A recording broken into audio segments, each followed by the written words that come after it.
Hi everyone, Kyle from Andrew Hilton here, telling you about our upcoming spirits tasting for this Friday, February the 26th at 6 o'clock. Now, we've done a lot of different spirits tastings over the years. You know, we're famous for our Scotch tastings. We did Mezcal and Sotol a couple of weeks ago, but I want to go really different this time, and I want to explore one of my own personal passions, and that's grappa. Now, grappa is a very specific type of grape spirit, or brandy if you really like, from Italy.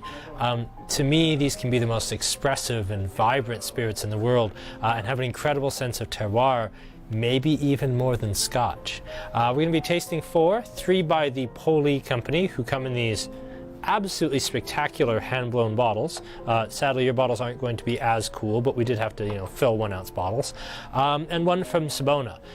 So 4 very different grappas from a variety of different grapes treated in a bunch of different ways. There's going to be a lot to learn and a lot to explore, and some absolutely delicious things. So all of that and more coming up Friday, February the 26th at 6 o'clock. This is one I'm really looking forward to. I hope you'll join me. Shh. Starting Good again. evening, everyone. Welcome back to our Friday night spirits tastings. Now, we've done Scotch, and 2 weeks ago we did Mezcal, and now, at last, we are back to grappa. Well, on to grappa. I shouldn't say back, but this is our first grappa tasting, and very likely our only one, so we're going to get the absolute maximum mileage out of it. I really want to thank Stacey Jo Strombecky from Renaissance Wine Merchants for joining me tonight. Hello, Stacey Jo. How are you? How are you? I'm doing super well.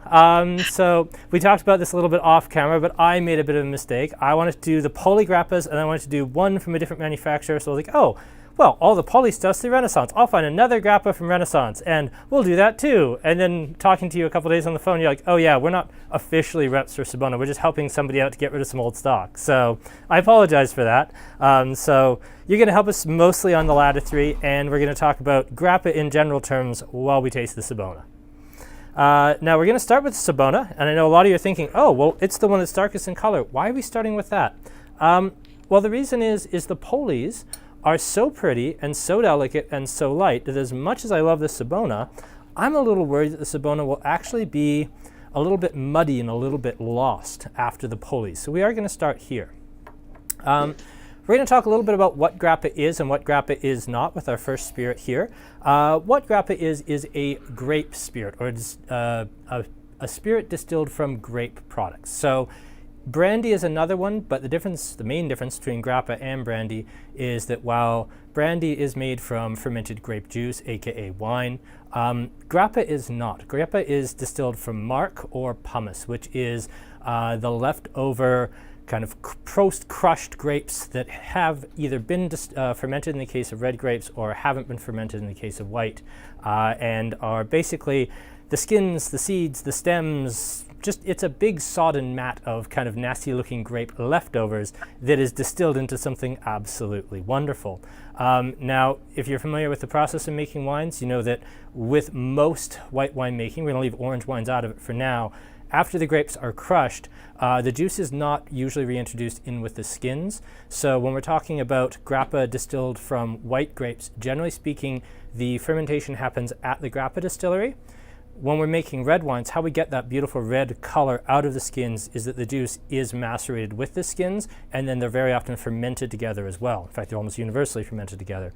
So as a result, when the red skins show up at a grappa distillery, they actually show up pre-fermented by the winery. Grappa is distilled in the most bizarre, counterintuitive sort of way. I spent more time looking into the distillation processes for grappa than you would believe. I do want to actually talk a little bit about Sabona in particular. This was actually the grappa line that was the impetus to me wanting to do a grappa tasting. We brought these in just at the very tail end of October, start of November, and they come very much like you'd expect a single malt whiskey to come. They come in a variety of different barrel sizes or barrel styles. So we have a port barrel aged, we have a whiskey barrel aged, we have a sherry barrel aged, and we have a Madeira barrel aged. And actually the thing that I opened to share with the staff on my birthday at the start of November was the Madeira cask. So this was kind of the starting of the roots of this grappa tasting started there. Now, the grape variety behind this one is from Piemonte, so northwestern Italy. The grape variety behind this is Nebbiolo, which is the red grape variety behind Barolo and Barbaresco. And then this is aged in port casks. I do get immediately not only that very delicate, pretty kind of grappa nose of, fresh grapes and almost a floral character, but then the typical port characteristics that I'm familiar with port aged whiskeys coming of milk, chocolate, and raisins. Do you want to talk us through the maddening complexities of grappa distillation and how it's completely different than everything else with its steam baths and single distillation? How do I? Oh, I'll back you up because it's really fascinating because they don't really do like direct fired stills. It's either by steam or in the case of really old fashioned distilleries, they still use basically a double boiler. So walk us through it, Stacey Jo. It's I mean the distillation process, it's funny. This is an interesting alignment for me to be doing this with this group because just earlier this week, Jacopo Poli, our producer, had all of his salespeople in North America on a virtual tour. So he walked us through the distillery and talked not only about what they do, but then of course the history of the area. And so what we're alluding to in terms of distillation is in fact, and I can speak specifically to artisanal and what Poli does in terms of distillation, which is batch distilling. So it's like they do it all at once and they do this batch distillation. So the distillation is done in a pot still, and it's kind of like a column, and there's like 4 baskets, and then they use steam. You also mentioned like a double boiler, and in fact, Jacopo is one of the main people to introduce Bain Marie stills. Stills like a double boiler for the distillation process. And so this sort of interesting thing, the steam is actually what sort of incites the alcoholic distillation, and it's also he believes it really important to kind of retain the freshness, even though grappa is made from leftovers. Technically, all the pomace they use is fresh. They don't actually hang on to it or add sulfurs to it and stuff like that to hold it for a long time. He wants to use his pomace as fresh as possible. And so between the steam distillation and the 4-column process, which he uses, they can actually really retain a lot of freshness and a lot of the natural character of each of the grapes, which is kind of crazy if you think about it. I mean, the grapes have already, given their character to the wine. You've got these leftovers, and then the fact that you can actually pick out the grape nuances, in fact, from the distillate is quite cool. And that's not I think the case with every distillation. And one of the interesting facts, and I'd forgotten about this the last time I visited the region of Bassano di Grappa, but in fact, after the initial distillation, prior to any aging, prior to any of that, everything gets tapped. It kind of gets sealed. And that's because the Italian government actually has a by law, they come into each distillery and check each distillation to make sure it's, one, obviously fit for human consumption, but 2, it is what they say that it is, and it's a high quality. And so much like Italian wine that's protected by laws for the region, so is grappa. So in fact, before they can do any aging or any infusing to the grappas, they absolutely have to have the government come in and check, and then of course collect taxes. Yes, naturally. And that's the other thing. That's kind of like, just like with Scotch, they have the spirit safe, which has got a little tiny meter on it that says how many gross liters of alcohol have come off the still. Yeah. There's no spirit safe with grappa. It basically just goes into a locked tank where they can measure how much they've actually got on it so they can actually tax it. And that is something I wanted to talk about, is grappa is a legally protected distillate, no different from champagne or port. It can be made in Italy, although predominantly just in the north of Italy. There is certainly some grappa production made all through Italy, but in terms of commercial production that we see here, it's basically all in the north, whether that be Piemonte or, predominantly the region of Bassano Grappa near Venice. It can also be made in the tiny republic of San Marino, as well as only the Italian cantons of Switzerland, and absolutely nowhere else. Has some characteristics in common with South American pisco as well, which is another kind of marc-derived grape spirit. One thing that I wanted to talk about briefly is, so they're using steam. So the reason for the steam, or the reason for the double boiler, is they're not allowed to add any water to this pomace, to this marc. If you just added that to like a dry pot still, it's gonna be like adding, dry ingredients to any hot pot. It's gonna burn. So how do you extract the alcohol from this without directly firing the bottom of the still? You actually pump steam through it. So when the grapes actually are initially fermented, they only come out to about 2.5% to 3% alcohol, and then they run this hot steam or the double boiler, and that will actually get it up to about 20-25% alcohol before it even actually is introduced into the main distillation chamber, which, yes, is a pot still with a column on top, very much like a Loman still that they would use in Scotland, which takes it off to about 75 to 80% alcohol. And that incredibly esoteric, bizarre distillation system is how we end up with grappa. I should just mention too, I kind of alluded to the 4 baskets. I mean, obviously they're perforated so the steam can go through, but they're huge, and it's like per basket in each of the stills is about 100 kilograms of marc goes in each. I have a laborious. And just to give you a sense that 100 kilograms of marc turns into about 3, maybe 4 liters of grappa at the end. So it's a lot of product. Bottles. Yeah, it's a lot of product to make a very small amount of liquor. But what wonderful liquor it is. Like, I love how aromatic it is. The port cask here is adding a little bit of that chocolate raisin character, but I still get so much delicate characteristic. And this is a red grape, and I usually find that red grape derived grappas tend to be earthier and more muscular and maybe a little bit, maybe just a shade, I don't know, raisiny in a certain way. Whereas I find white grape grappas, which we'll get to with the Vespaiolo and the Torquelado, they tend to be prettier, more ethereal, more perfumed almost, and I really, really like that. Now, this is certainly a good starting point, but it's not going to be our focus. This is a Piedmontese grappa from Sabona, which I promised Stacey Jo she wouldn't have to talk about too much since it's not actually her product. So why don't we move on to the Polies? Why don't you introduce us to Poli Distilling, which these guys really are grappa. Like, Poli owns grappa.com. They run the Grappa Museum. They really are like grappa personified, and they come in these absolutely stunning hand-blown bottles. Why don't you walk us through Poli while everybody finishes their Sabona, and then we'll get right into the Vespaiolo.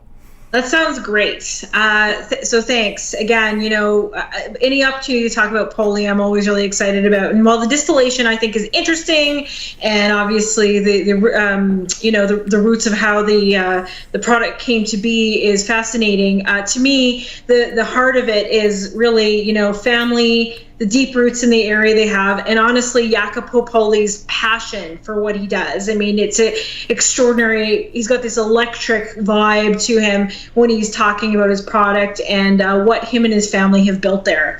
So where they are, where Bassano di Grappa is right in the heart of the Veneto.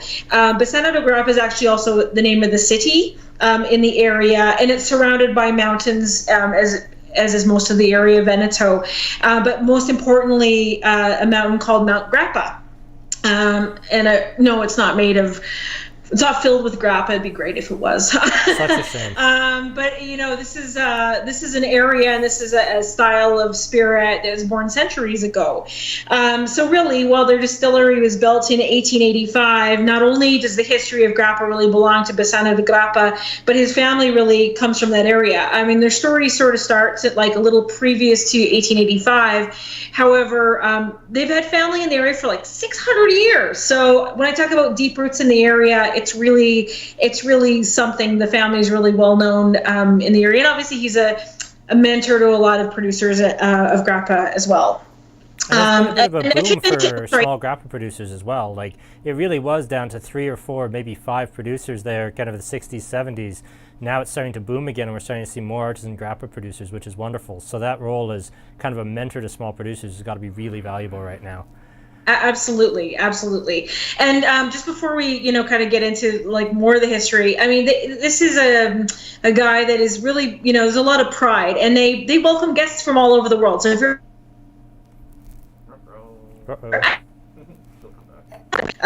the estate that is, we alluded to the fact that there's like a museum, but he's got, a great love of hosting people at the estate. So it's a lot of fun to go visit as well. So really the distillery, as we know, it was started by his great grandfather and grandmother, who settled in Skiavon, which is a little south and west of the city of Grappa.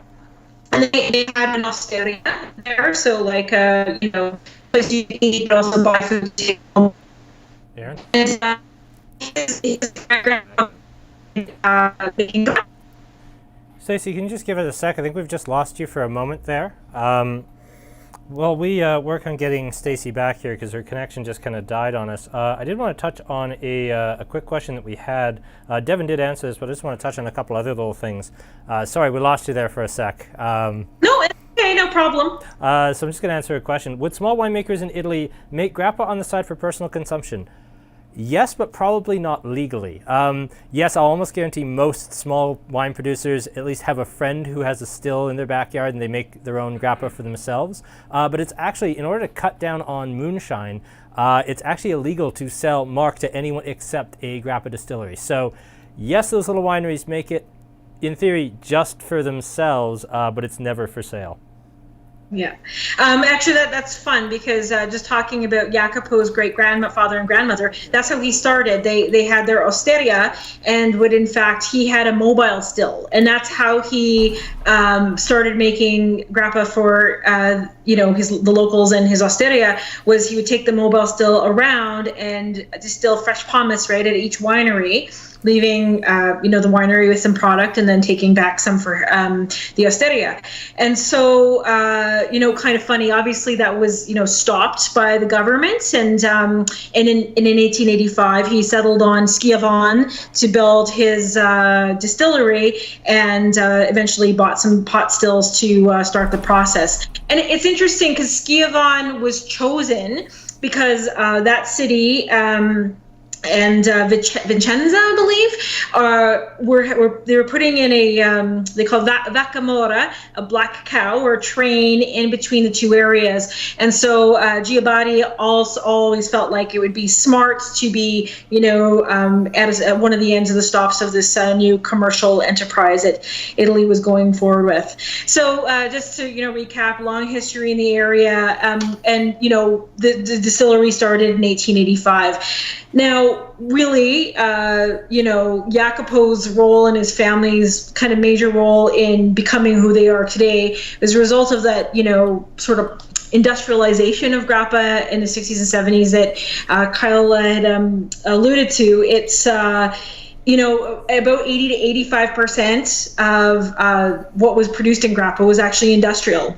And so, I remember early on in my career, tasting grappa for the first time. And, a lot of people in the restaurant industry said, oh, it was, drink it, we're pretty sure it's, it was awful. The only one that was really out was like Luxardo Eugenea, which is, I swear, gotten better or I've gotten less picky.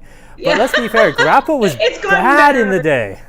It's definitely gotten better. But it was like you drink it based on a dare, and that's about it. We wouldn't usually touch the stuff as a restaurant industry goers. And so Jacopo and his family had really identified an opportunity to make themselves distinct from what was happening with the industrialization.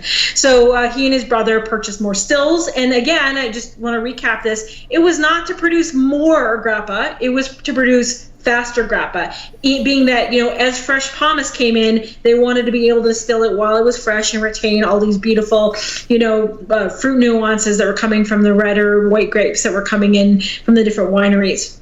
So it's a really, really interesting, and we were talking about, on when we were doing the virtual tour, the last stand, the handful of distilleries that were really still making artisan wines, and it was really like a resistance, really resistance to the industrialization of so many, such a product that they're so proud of in the area. Now, you mentioned really pretty fruit notes and delicacy. I think that's the perfect segue to get us into the Vespiolo.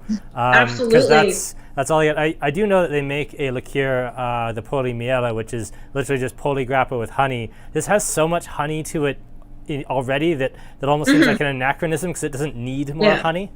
No. So Vespaiolo is a grape grown in the Veneto region. It's famous for the Britannia area, and it's usually used because it's very, very sweet at ripeness for dessert wines. And so, as a natural grape and even as a dry grape, it can have some honeyed, very fruity tones, a really pretty yellow hue. So moving forward to when it's grape mark, you still get some of those expressions. And the Vespaiolo grape, or the Vespaiolo grappa, is in fact, one of the younger ones they make. He wants to retain the fresh fruitiness of the grape mark and just really present it. So it was fun when Jacopo was talking about, what happens. We just said about the government coming in. So after that seal is broken, they have their choices. They can choose to age the grappa in stainless steel, which is the case of the Vespaiolo you're tasting. They can infuse it, with honey is in the Polimieli or many other products they produce. They can also age it in oak barrels, and we'll talk about that a little bit in the next cup lineup. And then there's a few other things they do. They're working now, doing some liqueurs and things like that. So it's been interesting to learn, because one of the things about industrialized grappa is it's probably not made from fresh pomace. It's probably not made from with this care, in terms of the way they distill. But moreover, the distillation process. Really, and this goes, I think, for scotches as well. You don't want the head or the tails. You don't want that first 10% of the distillation. You certainly don't want the last 15%. No, so that go blind. The distillation is what they retain, and that they think the stuff at the beginning, the head of the distillation, is too harsh. It's too much, and so chances are you're getting a little of that head going into industrial versions of grappa. And, when they take the tail off, it's because they don't want to leave that kind of oiliness that you get from the end of a distillation. And so you should have purity. You should have a really, really clean execution, especially now. Now, just because it's stainless steel fermented doesn't mean it doesn't see some aging. He actually takes his grappas about 1 to 2 years in stainless steel. And the reason for that is he says grappa's like a baby. And when they first come out, they're angry and they're crying and all they don't run over responsive. But, by the time they're about 6 months, they're sitting up, they're a lot of fun to, play with, they're smiling, they're laughing. And by the time they're 2 years, they're really fun, they're really, joyful. And so I like that little analogy he made because it makes a lot of sense. It's not angry and harsh between, the way they distill and then, of course, the practice of aging a little bit as well. Beautiful. So, sorry, go ahead. I want to jump on three things, a couple of questions, but also something you said in terms of heads and tails.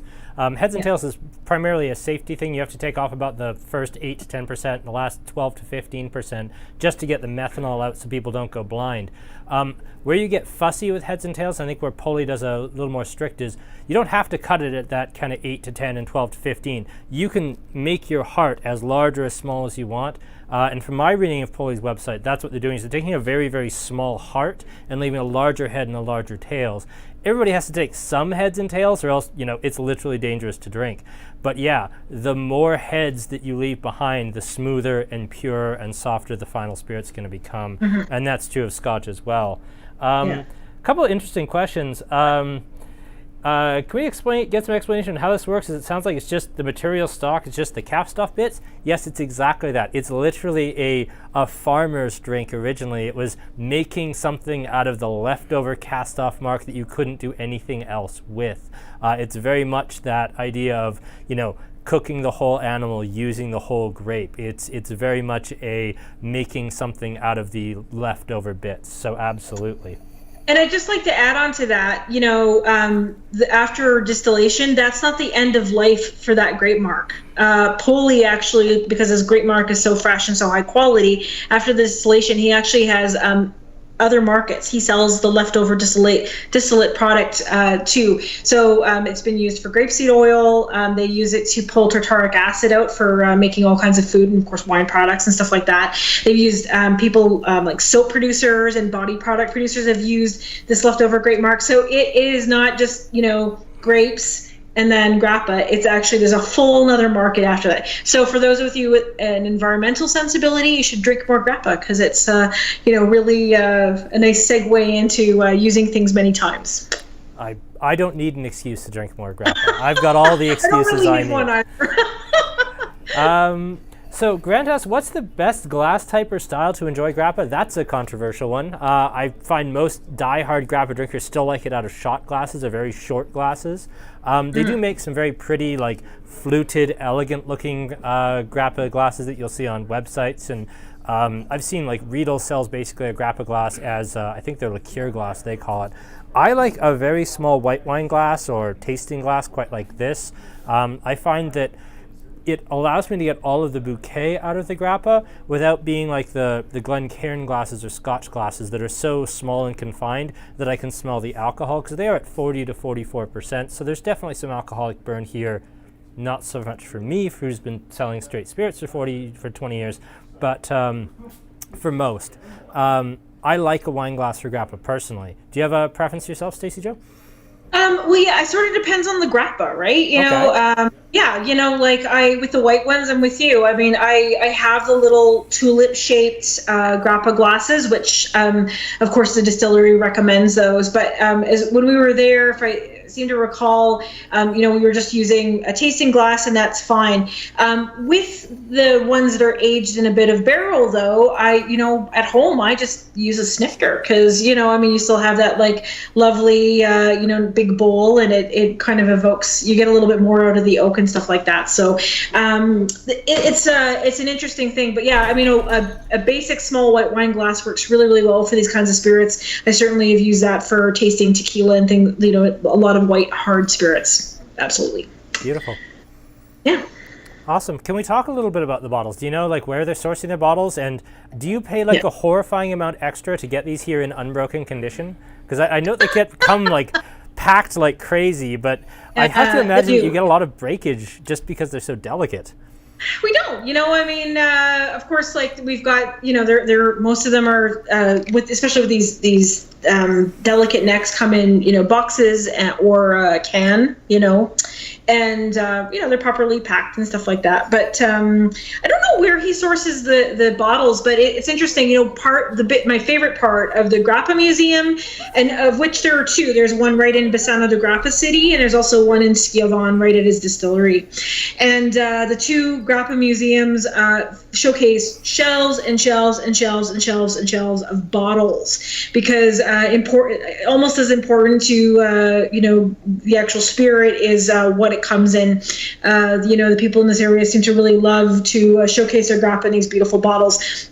But I would like to speak to a little bit about Poli's bottle, and both on the Vespaiolo and then the next one we're going to taste, the Torquelato. You'll see this beautiful kind of, crystal and this little copper, wiring.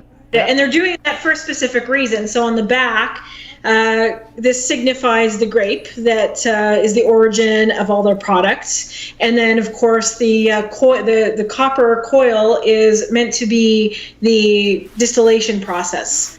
And then clever. If it comes down to front, there's actually a little drop, and the drop is the beautiful, pure grappa that comes out of the process. So that is why the bottles look like that. Yeah. Okay, I will also say, I know Sabona's not yours, but I will say, best design in a bottle ever is the little tiny notch pourer on the side of the Sabona bottles. That's the cleverest damn thing. Every bottle should have these, because it's just universally well designed. I love that about them. Not nearly as pretty looking, but that pourer is absolute magic. Yeah. For those of us who enjoy, pulling out a liquor cart, back when we used to have dinner parties, this is, it's fun to pull out a beautiful bottle like this and, showcase something special. So. Awesome. Well, you brought out the Torquelato, so let's move on to the Torquelato. Yeah, absolutely. So the Torquelato is basically in the same series as the Vespaiolo de Amorosa series from Jacopo. And his Torquelato is, in fact, a type of wine, a dessert wine produced from Vespaiolo in the Veneto. And so we don't see it much here, but it is made the same way as a more famous version of a dessert wine or dried wine that we get here, and there'd be Amarone or Recioto. So in Veneto, very famous style of wine, Amarone, is made from the process of drying grapes. And so basically it raisinates the grapes. And so we've already talking about they don't add water during the distillation process, but like the marc they're using is already shriveled prior to the winemaking process. So it's kind of wacky, I think, to think about how, little product can come from these shriveled up grapes. But with the Torquelato, it is made from the Vespaiolo, the very same grape that the first grappa we tasted was. But you're going to get more in that grappa, a little more concentration. So where you might get more of the fresh grape and honeyed notes, you'll get a little bit more dried fruit raisiny notes out of the Torquelato because it is made from dried grapes. And again, with that drying process, just on the front end, to put it in perspective, I think I can speak to Amarone. Amarone is about, to make one bottle of wine usually takes about 2 to 3 pounds of grapes to make. It takes about 30 pounds of grapes to make a bottle of Amarone. And so the loss, the reduction of base material is so great when you're making these dried wine styles, this Pasito method style of wine. And then of course you have the leftover marc, and now you're going to distill it. So I said, I think he gets a fascinating it gives us a fascinating look at what's possible from these leftovers, because you still get so much concentration. I mean, this bottle, I probably opened this before Christmas for sure, and it's still so vibrant, with these dried raisiny notes. I really love this one. And I will say this too, even though it goes through this drying process and we associate these dessert wines or these stronger wines like Amarone with kind of, like big flavor and big power, there's a delicacy to his distillation of the Torquelato wine, I think. Perfect. I do want to apologize to everybody who's having technical issues. We're not seeing it on our side so much. Like I've got the feed kind of on my phone. I haven't had any blackouts. I'm not seeing it, and Aaron says that our ping is fine, so I'm honestly not sure on this one. I know early in the tasting, Stacey Jo had a couple of lag issues on her end, but on our side we're pretty good, so I don't know why in this case. I do apologize for it though, because even though I don't know why, let's just blame Aaron because it's convenient. He's right there. Damn it, Aaron. That thing you couldn't do anything to prevent. It's all your fault. What do you think of the Torquelato? This was, you know what? When I first tasted this, or when I was first setting up, I was like, okay, well, I've got to do the Sabona Porto. We'll do the Sabona Madeira. And then we opened the Torquelato, and it was like, oh, God. This absolutely murders the Madeira. We need something between the Torquelato and the Sabonas, just because this is so big and so oily and so pretty. Happily, we still had like the tiniest scrap left in that Madeira bottle from my birthday. So we said, okay, well, we didn't open a new Madeira one. We'll open a Vespaiolo and we'll try that. And we're like, yes, this is what we're doing. We have to do this. So yeah, the Torquelato. Again, I don't want to spoil anything for anybody, but like this is my favorite of the lineup. I may have been nipping into these bottles over the last week or so since we announced the tasting, since we were putting it together. The Torquelato remains my absolute favorite. I adore this. It's a beautiful way to finish a meal. To me, it is one of the finest, and I mean, I hate using terms like pretty, but it is very, very pretty. I should mention, one of his base and his most famous grappa he produces, and I'm not sure if you carry it on the shelf, but the Sarpa, just the basic Sarpa de Poli. His that's sort of the one they are known for around the world. It's one of their most highly awarded ones, even though it's the least expensive. And that one obviously is beautiful on its own. It's based on Cabernet Sauvignon Merlot grapes. But we were talking about glassware earlier. Well, Jacopo always takes the Sarpa in his espresso cup. But he takes it in his espresso cup, so you drink your espresso, and then you pour your shot of Sarpa into the espresso cup, and you give it a little swirl like that, and then you drink it. And he calls it racine. Yeah. We'll get to how you drink grappa and when you drink grappa in just a sec. I actually have a question sorry. from Stacy. Is Jacopo still alive? Yeah. Is he involved in the day-to-day? How old is he? Like, tell us about Jacopo a little bit. Sure, yeah. So Jacopo is very much alive.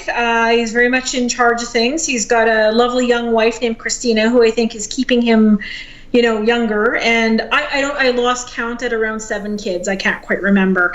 But big Italian family. And of course, his brother and his sister still work at the distillery as well. So it's still very much a family affair.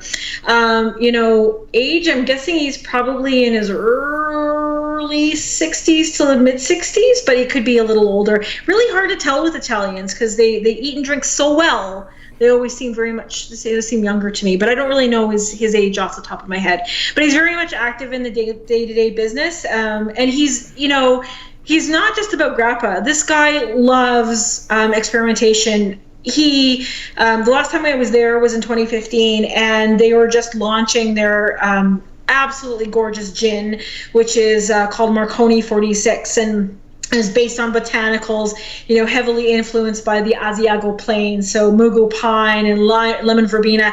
And he when he talks about these new products, these new projects he's got going on, it's just the passion is so evident to me. So I wouldn't say he's not only involved, but he's the driver. He's the driver of their whole product line. We have stuff coming down the pipeline from Poli that I'm personally very excited about, but him and his brother, really still hands-on, and his sister is, I think, kind of their business manager, but also will speak. And his mom will still pull shifts at the tasting bar as a bartender. So, it is a family affair. It's pretty wild to go visit and meet them all. So we already have questions about the gin. Are we getting the gin? The gin, so Marconi 46 is in market as far as being listed. We've got a little stock issue right now, but they should be back in April. Beautiful. And if you love gin, for me, this is the Negroni gin to end all Negroni gins. I have a lot of love for this gin. Make sure you call me when that actually gets released, because I want I will. I'll have Eric call you, absolutely, because it's very special. And, like most artisanal gins, not inexpensive, but, he's drawing not only from the botanicals of the Asiago plain, but he has resources like left some grape mark, and that'll even go in as one of the botanicals. So really, really, it's just such a pretty gin. I really love it. So is it a grain-based gin or is it a grape spirit-based gin? It's a grain-based. Cool. I had a couple of things I wanted to touch on real quick here. The first one was actually something you brought up. The amount of stuff that grappa producers are always doing. When you buy like the Poli, I don't know so much about the Saskaya, but the two that come in the boxes, you get like this giant poster of these are all the various crazy projects we're embarking on. And the same was true of Sabona, where we're doing a whiskey and we're doing a beer aged in grappa barrels and we're doing 90 different grappas, and everybody's you look at the single malt Scotch category and it's hey, we're Krugeliki. We have a 13 and a 17. Have a nice day. Yeah.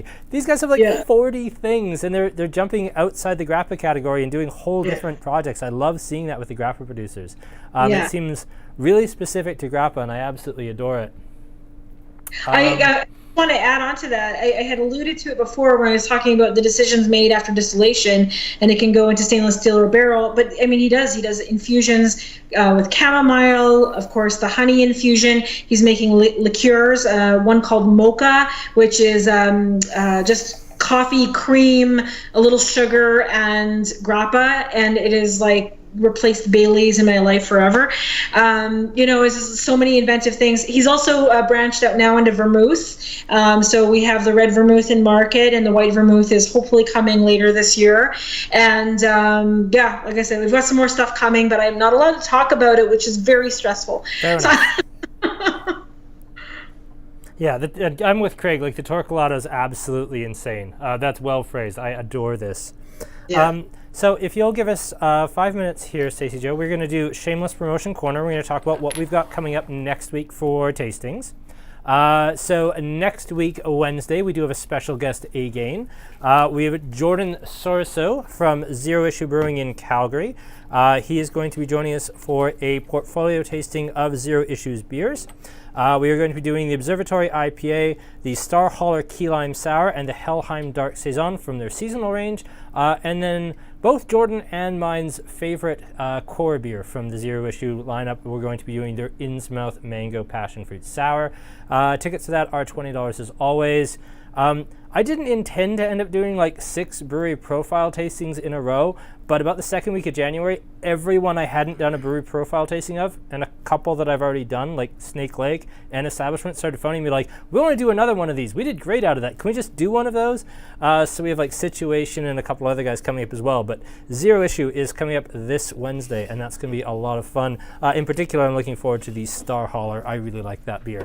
Start charging a pay to play here, eh? Might have to just start, charging. Yeah, sorry, Stacey Joe. Next time it's going to be $1,500 to join us for free on your Wednesday night. And I'm a big Situation Brewing fan, so are you? I'm excited. I guess, you are the Northern Alberta rep. Bloody Eric taking off for the Bloody Weekend. What a jerk. Yeah. No, the Situation Brewing has a sour that I'm the Salty Senorita. That's on our list, actually. Yeah. Yeah, it's good. Yeah, it's a gooder. Yeah, it's a lot of fun. And then for our wine tasting a week from tonight, Jeremy, you got your wish. We are doing Bordeaux. I'm sure many of you heard me say I could never do Bordeaux because I couldn't possibly fit it on an $85 budget, mostly because there was no way to fit in a Bordeaux tasting a right bank Bordeaux that tastes like right bank and a left bank Bordeaux that tastes like left bank. We think we've got it. So we're going to do Chateau Ferrand from Entre deux Mers for our Bordeaux white. From the left bank, an Haute Medoc by Chateau Hortin Ducasse.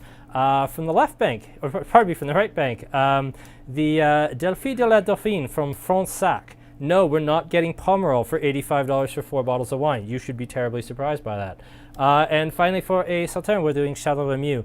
So we're going to do the major white, the dessert white, and a red from each of the 2 banks. So that is coming up in a week.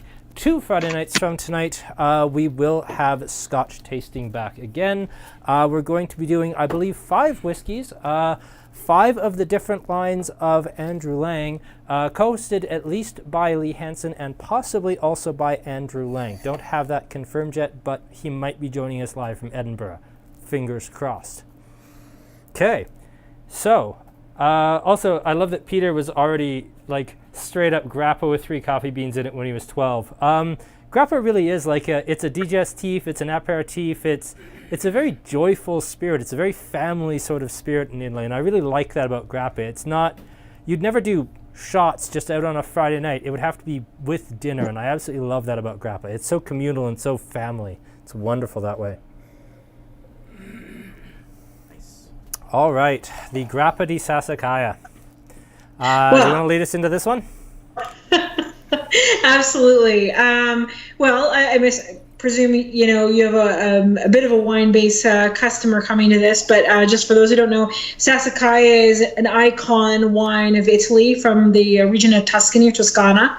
It's Cabernet Sauvignon, Cabernet Franc based, and it commands one of the highest prices, and is highly sought after in terms of Italian wine. So this icon wine, of course, when they wanted to make a grappa from the leftover mark of the Sassicaia and put their name on it, they needed to find somebody who was going to really protect the beautiful, special grapes they have, even in the mark form. And so they chose Jacopo Poli. So he's very proud. He has a whole little section in his cellar specific to where he ages the Grappa di Sassicaia. So just to a refresher, it is, of course, batch and steam distilled, as all the other grappas we tasted from him are. It is from a single vintage, every year, single vintage grappa, so always fresh pomace. And then after the distillation, 6 years of aging for the Grappa di Sassicaia. And of those, 6 months will actually go back into specifically barrels that came from Sassicaia. I was wondering about that, because I always assumed it was also aged in Sassicaia barrels, but I was just reading, it's like, it doesn't actually say that it's aged in Sassicaia barrels, so I'm glad to learn that it actually is. I'd always assumed it was. Yeah, so Sassicaia barrel, it's a little kiss. So it's obtained from Cabernet Franc and Cabernet Sauvignon grapes, and then that little kiss of Sassicaia. So you had alluded a little earlier to Sabona's use of all the different woods, much like the whiskey genre. This is that too, a little kiss of the actual wine of Sassicaia for that. So Grappa di Sassicaia is a little more rare for us for sure. We don't get as much of it, so it's a little more special. But of course, all the top Italian top Italian restaurants work with it, and the best stores in the province are given an allocation of it. So lucky you get. I mean, I've had it at the distillery, and I think one night out when I was at Corso 32 in Edmonton. So we had to include it because we could fit it in the budget, so we made it happen. I think it's special. It's a really, really special treat. As I mentioned, the barrels, he does make a whole range of barrel fermented products, but Sassicaia, obviously, because of the name, is very, very famous. And he's got, I believe, the biggest seller for aging grappa in barrels anywhere in Bassano di Grappa, and of course in Italy. So he's he's really committed to not only having high quality spirit coming out of the distillation process, but also having enough room and space to play. Because the thing about aging or aging any spirit or aging wine for that matter is it's not just a stylistic choice. I mean, obviously that's important, but it is a value endeavor to this. It takes time, and it takes of course the resources, the money to buy the barrels, and it takes the space up in your property, and it's a lot of space. And then understanding also the evaporation rate of the spirit from the barrels. And the evaporation rate, Jacopo did mention this week that he's not a very big fan of those angels that are taking their share, because for them, he actually gave me a statistic, and I'm going to forget it now, so just give me a sec here. No problem. But we are big fans of forgetting statistics here. Yeah. I'm often checking my notes. He loses about 96 bottles of grappa a day to the angels. Wow. And we're charging, I think, 140 for that. So that's quite a bit. So he's not a fan. Not a fan of those guys. 140 does sound quite expensive to realize that a bottle of Sassicaia will set you back $240 these days. And it's a good deal harder to get. Yeah. Yes, exactly. So, so, I mean, I think, it's extraordinary. And I mean, I don't get to drink Sassicaia very often. So, just having a little taste of, that little kiss of the barrel that had that former wine in it it's pretty cool. I think it's a pretty cool thing. I feel very sad you don't have a glass of Grappa di Sassicaia in front of yourself. Me too. As well. I feel really sad about that as well. I actually had mused about buying a bottle on the way home, but the store closest to me was out, so that's okay. We're nearly out as well. I think we have one bottle left after we opened 2 of everything for the tasting. So we were down to 3 left. We had 3 left of the Grappa di Sassicaia. We were like, do we want to do 2 for this? I was like, we have to do it. Absolutely have to do it. And you'll just have your attendees fight to the death for it, or how does that work? I may be phoning you for an allocation to avoid blood sports. Yes, of course. Great.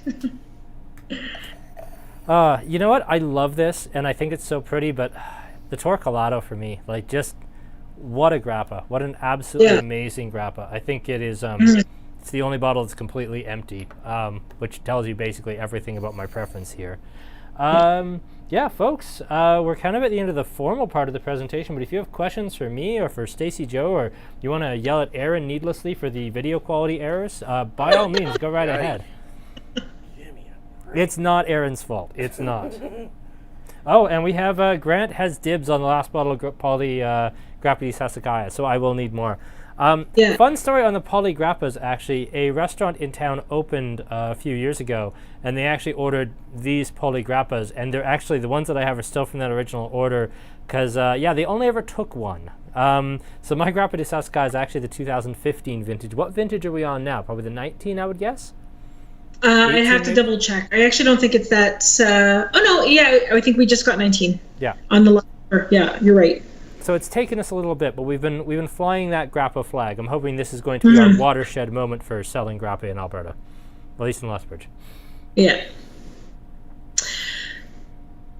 We have with Jacopo, of course, a great great stories that come out of there, and you know, a lot of his product is named after stories that come from the family. So I'd alluded to Marconi 46. Their gin is actually Marconi 46 is the address and ski Yvonne of the distillery, but it also speaks to Marconi, the Italian inventor, and 46%, which is the percent of alcohol that the gin is. So kind of fun little stories like that. They have a product called Vacamora. Of course, it's to name for that, you know, train that was built and an inspiration to build in Ski Yvonne, and that's an Amaro that they produce. Hopefully, we're getting that down the road. And I mentioned, you know, the vermouths are, you know, have different names, Bassano for the city as well. So, you know, he's not just playful with his product, he's playful with his packaging, he's playful with his names. And yeah, he tells a lot of fun stories. But probably my favorite story is about a product which we unfortunately don't bring in yet. I'm working on it. And it's an aperitif he makes called Erone Raso. And Erone Raso is also the name of a motorcycle that his grandfather had. And so his grandfather had gone to war and had come home, and the great-grandfather said, you know, you're free now, you should go do whatever you want. And so he got this motorcycle and, you know, goes to London and Paris and all these places and ends up north in, you know, in the fjords of Norway, and, you know, stays with a family. And as, you know, a sign of, you know, like hospitality, they offer their daughter to him. And he tells Jacopo's grandma that he never touched her. And he said, no, thank you. And, you know, of course they were very offended. It was like meant to be a sign of, you know, like respect that he takes their daughter. And so he had to use Erone Raso to get you know, he was run out of town on this motorbike.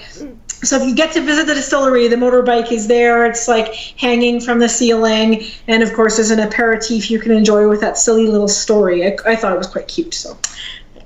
Awesome. I think we are at an end. If people want to know my rankings, I'm going to rank the two in the center. Actually, mine are exactly the same as Devon's. The Torquemada first, the Vespiolo second, the Sasakai third, and then the Sabona fourth. I will say that these are kind of in the 90 to 95 range, 140. These guys do come in at $40 or $41.95, so they are substantially cheaper, but I got to say it, they're cheaper for a reason. The Poli's just... There's a reason that Poli is grappa.com. I mean, just good job to them to snag that web address, but also, I mean, they have the museum, they have products like this, they're constant innovators. I mean, what do you really say about Poli? I absolutely adore this. This is wonderful. Stacey Jo, thank you so much for joining us. This was really nice of you. I know you're not even like the Lethbridge rep. That's that shiftless Eric's job. But you came in and joined us on a Friday night. I really appreciate you for doing that. Thank you so much. Oh, my pleasure. Chin chin, and please enjoy grappa. Cool. Yes. You and I will debrief here in a couple of minutes because I'm going to wrap up the tasting here. Thank you all so much for joining us. This has been our grappa tasting. Thank you to all of you for giving me the ability to do a grappa tasting. We didn't quite sell it. I think we still have 4 kits left, but we made 34. The fact we sold 30 grappa kits is absolute madness to me. And when we started doing this about a year ago, I never imagined that we'd be able to get to this point where I could do a completely selfish grappa tasting and damn near sell it out. So, Zero Issue on Wednesday, Bordeaux on Friday, Situation the Wednesday after that, and then we are straight on to Scotch again with Lee Hansen. Until then, until I speak to you all again Wednesday, have a wonderful weekend, everyone. Thank you so much for joining us. Take care.